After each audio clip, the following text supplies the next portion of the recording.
مصليا أما بعد أعوذ بالله من الشيطان الرجيم بسم الله الرحمن الرحيم ألم يجدك يتيما فآوى صدق اللہ العظیم۔ محترم حضرات اور حاضرین اجلاس، آج میں آپ حضرات کے سامنے اس جلیل القدر، عظیم المرتبت اور رفیع الشان ہستی کے تذکرے کی سعادت حاصل کر رہا ہوں، جن کی اگر ایک طرف جوانی کی زندگی عفت و پاک بازی، عدل و انصاف سے لبریز تھی، تو دوسری طرف ان کے ایام طفولیت اور بچپن کی زندگی بھی پھولوں کی طرح بے داغ، حسین و دلکش تھی۔ تو یتیم بن کر دنیا میں تشریف لائے، لیکن سارے یتیموں کے امام بن گئے، جن کی ولادت سے قبل ہی باپ کا سایہ سر سے اٹھا دیا گیا تھا، اور جب گھٹنوں چلے تو ماں کی ممتا اور اس کی میٹھی میٹھی آواز سے محروم کر دیے گئے، جنہوں نے ایسے سنسان ماحول میں چلنے کا سلیقہ سیکھا تھا جو بے انتہائی پرخطر خوفناک تھا۔ ہر طرف گالی گلوچ کی آواز سنائی دیتی تھی۔ اللہ اللہ، کتنا خوفناک منظر تھا کہ باپ باپ چلاتی تھی، معصوم بچیاں بھی زندہ دربار کر دی جاتی تھی۔ وہاں کا ایک ایک بچہ تہذیب و تمدن سے نہ پرت، شراب نوشی، دروغ گوئی، بے حیائی کا ہوسناک تھا کہ سورج طلوع ہوتے ہی مکے کی گلیوں میں بچوں کی بھیڑ لگ جاتی تھی۔ رقص و سرور، ناچ گانا، خاک و پتھر ان کا محبوب مشغلہ ہوتا تھا، فحش گالی گلوچ ان کی لبوں پر مچلتا تھا۔ لیکن قربان جائیے آمنہ کے لال عبداللہ کے در یتیم پر، ان کی آمد پہ لاکھوں سلام، ان کی رسالت پہ لاکھوں سلام، ان کی طفولیت پہ لاکھوں سلام، ان کی نبوت پہ لاکھوں سلام، ان کی رسالت پہ لاکھوں سلام، ان کے قدموں میں سودان قربان۔ پوری تاریخ انسانیت میں آج کی کوئی مثال نہیں ملتی، اور ملے بھی کیسے؟ قدرت نے آپ پر فانی کسی کو پیدا ہی نہیں کیا، بلکہ پیدا ہونے کے بعد وہ سانچہ ہی توڑ دیا گیا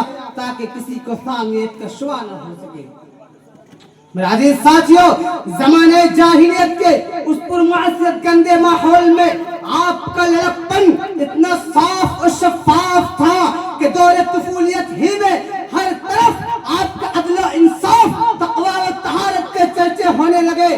مکہ کی گلیوں میں آپ کی صداقت و امانت، عفت و طہارت کا شور تھا۔ خاندان قریش میں کوئی تبصرہ کرتا ہے، آمنہ کا لال کتنا نیک بھولا بھالا ہے، آمنہ کا لال کتنا نیک بھولا بھالا ہے۔ لات و عزیٰ کی قسم، ایسا نیک اور پاکیزہ بچہ نہ تو میری آنکھوں نے کبھی دیکھا ہے، نہ میرے کانوں نے کبھی سنا ہے۔ تو کوئی کہتا ہے عبداللہ کا لاڈلا، عبداللہ کا در یتیم، وعدہ کا کتنا سچا ہے۔ زمین پھٹ سکتی ہے، آسمان ٹوٹ سکتا ہے، مگر عبداللہ کا لاڈلا وعدہ کی تکمیل سے کبھی باز نہیں ہے۔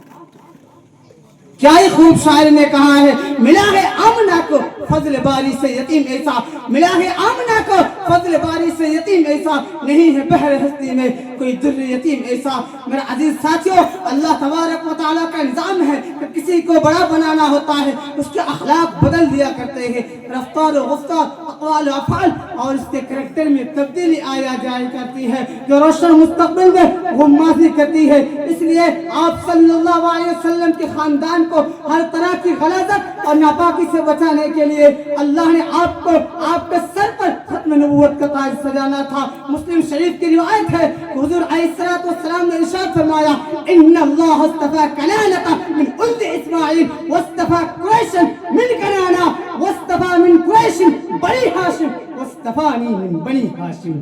سب سے پہلے اللہ تبارک و تعالیٰ نے اسماعیل علیہ السلام کی اولاد میں سے کنانہ کو منتخب کیا، پھر کنانہ میں سے قریش کو منتخب کیا، پھر خاندان قریش میں سے مجھے انتخاب کیا۔ انتخاب پر انتخاب کیوں؟